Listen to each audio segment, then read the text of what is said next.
এর আগে 3 দিন করছে, ঘুমায় পড়ছিলাম এনো, তারপর ডাক দিয়ে এরা তারপর ভয় দেখায় তারপর করছে। আমার মেয়ে উলঙ্গ, পরে আমার মেয়ে বুঝলাম তার বাপের লোকে শুয়ে রয়েছে, ভয় দেখাইয়া পরে মনে করুন যে কাজ চালা যেতেছে। বাবাই যদি দর্শন করে তাহলে মেয়েরা কোথায় গিয়ে দাঁড়ায়? বাবা মানে হাজার বিকেল আমার ছেলেবেলা।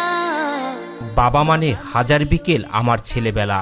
বলা হয় পৃথিবীতে হাজার খারাপ মানুষ থাকলেও একটিও নাকি খারাপ বাবা নেই। মেয়েরা বাবার কাছে সারা জীবন রাজকন্যা হয়েই থাকে। যে কোনো বিপদে পড়লে বটগাছ হয়ে পাশে দাঁড়ায় বাবা। নিজের সামর্থ্যের সবটুকু দিয়ে নিজের সন্তানকে আগলে রাখেন। আর সেই বাবাই কিনা নিজের আপন মেয়েকে তার লালসায় পরিণত করলেন। চকিরা বলছে যে ই করবো, আমাদেরকে মাইরা ফেলবে চকি দিয়ে, তারপর দাও দিয়ে মাইরা ফেলবে, আমার মা মাইরা ফেলবে, আমার মারও মাইরা ফেলবে, আমার দুইটা বোন আছে তারও বলে মাইরা ফেলবে, আমার ভাইয়েরও বলে মাইরা ফেলবে। চোখে মুখে ভয় আর অজানা শঙ্কা মুসলিমার। যে বয়সে হেসে খেলে সময় কাটানোর কথা, ঠিক সেই বয়সে ইতিহাসের কালো অধ্যায়ের এক সাক্ষী হলেন মুসলিমা। ঘটনাটি ময়মনসিংহের হালুয়াঘাট উপজেলার ডাবরাখালী এলাকায়। স্ত্রীর মুখে ভয় দেখিয়ে মা ভাই বোন সবাইকে জিম্মি করে মুসলিমার উপর দীর্ঘদিন ধরে নির্যাতন চালিয়ে আসছিলেন পাষণ্ড পিতা আব্দুর রহিম।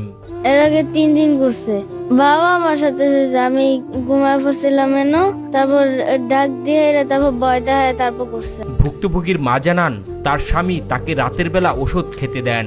ওষুধ খাওয়ার পরপরই গভীরভাবে ঘুমিয়ে পড়েন তিনি।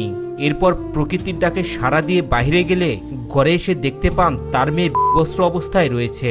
রাত করে আমাকে ঘুমের বড়ি খাওয়াইছিল। পরে প্রথম আমি ঘুমেতে গিয়ে একটুকুনা বাহিরে দেখতে উঠছিলাম, উঠে দেখি যে আমার মেয়ে উলঙ্গ। পরে আমার মেয়ে বুঝলাম তার বাপের লোকে শুয়ে রয়েছে, তা থাক মেয়ের উলঙ্গ আমি ডেকে দিছিলাম। ডেকে আমি শুইতে গেছি বাইরে থেকে আসা। মেয়ের শরীরের উপরে কাপড় তুলে দিয়ে আবারও ঘুমাতে যান তিনি। কিন্তু কথায় বলে মায়ের মন নাকি আগে থেকেই সবকিছু টের পায়। আবারও ঘুম ভেঙে গেলে মেয়ের রুমে আসতেই তাজ্জব বনে যান ভুক্তভোগীর মা। দেখেন তার মেয়ের গলায় দা ধরে শরীরের পোষত্ব মিটাচ্ছেন মানুষরূপী হায়না আব্দুর রহিম।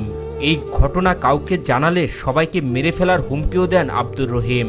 শুয়ে দেখি আমার মনটা খুব সিরিবিনি করতেছে। পরে দেখি কি তারা বাবজি মেয়েরে দাও বাজাইয়া চুকিতে ভয় দেখাইয়া পরে মনে করুন যে কাজ চালা যেতেছে। আমি পরে আমাকে অনেক ভয় দেখাইলো যে তুই গ্রামে এলাকা মানুষ দেখাস বা জানাস তাহলে তোরা মেরে হলো তোর জেরও মেরে হলো। পরে জরুরি সেবা নম্বর 999 ফোন করে আইনের আশ্রয় চান শিশুটির মা ফাতেমা আক্তার। মার জানাইছি পরে 109 দিতে আমার মায়ের ব্যবস্থা করে দিচ্ছে, ওরাই ব্যবস্থা করে পরে পুলিশ জানাইছে, পরে পুলিশ আইয়া ধরে দিচ্ছে। এই ঘটনায় অভিযুক্ত বাবার দৃষ্টান্তমূলক শাস্তির দাবি জানান স্বজনরা।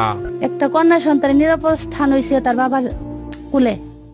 বাবাই যদি দর্শন করে তাহলে মেয়েরা কোথায় গিয়ে দাঁড়ায়? সে তার